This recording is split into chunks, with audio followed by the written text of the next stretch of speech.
এরকম স্যালমন মাছের কালিয়া খেতে ভাত বা রুটির সাথে খুব ভালো লাগে। দেখি আসুন কিরম করে বানাই।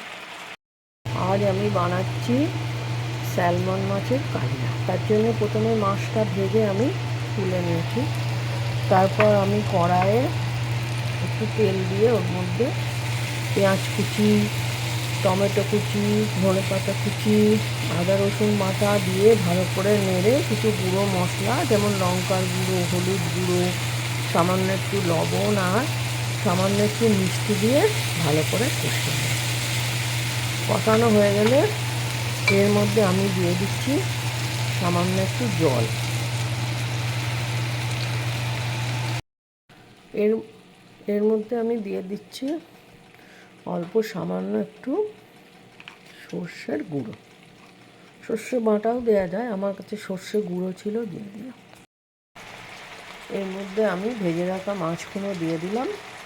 মাছটা একটু ফুটে গেলেই স্যালমন মাছের কালিয়া রেডি।